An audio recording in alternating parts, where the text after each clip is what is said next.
So, Portland Trailblazers are still trying to get Jerami Grant. I want to hear your thoughts down below if you're Portland Trailblazers fans. You guys are also connected to OG Anunoby.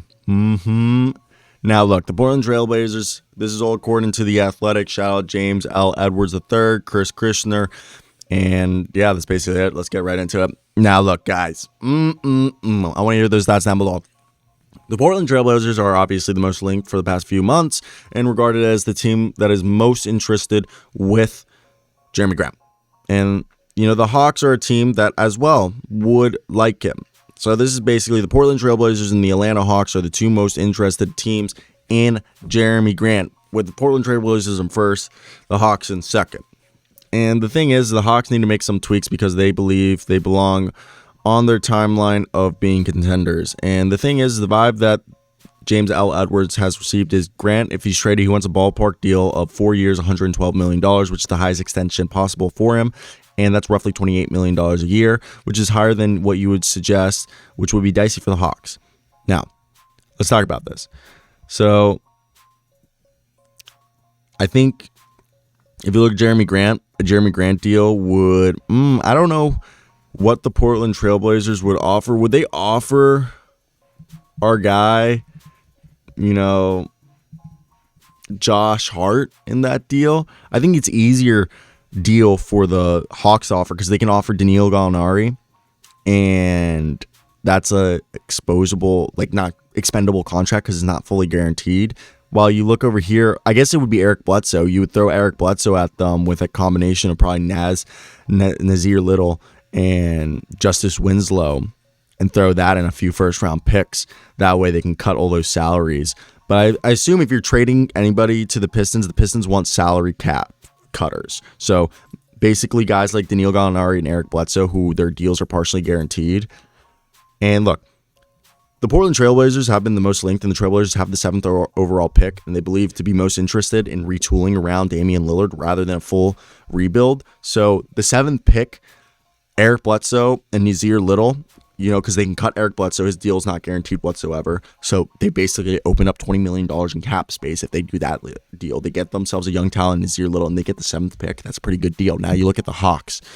The Atlanta Hawks, look, this is a team that shocked the world and going to the Eastern Conference Finals, and then they disappointed last year by falling into the play-in tournament and eventually losing to the Miami Heat in 5 games the first round.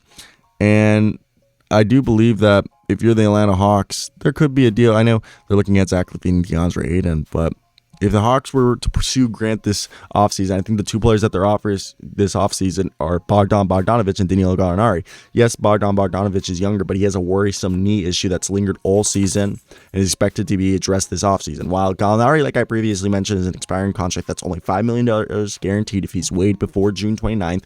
So Detroit would actually be creating additional cap space if they wanted him, or they could keep him for the season and trade him later on. And the Hawks likely would have to part with the team's 16th overall pick.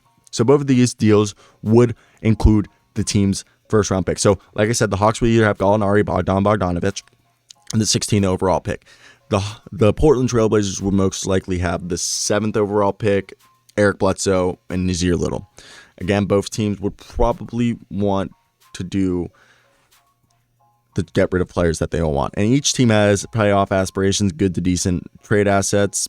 And the only other team I could see entering this besides Portland and Atlanta is maybe Memphis, but besides that, I don't think so. So if I had to sit here and tell you who's going to get him, I think it's going to be the Portland Trailblazers if I had to put my money on it, because Portland seems more desperate for him. And Grant would probably play the 3 than the 4 in Atlanta.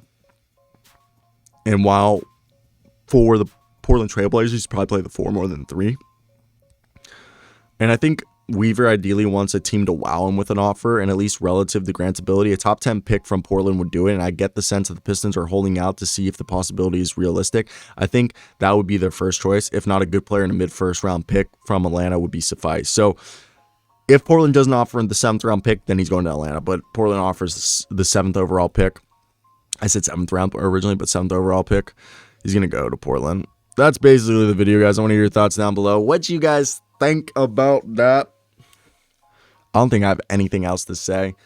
But I do hope you guys have a great day, because I know I will. Like and subscribe, do all that good jazz. I'm going to go swimming in an hour, so I'm very much stoked about that.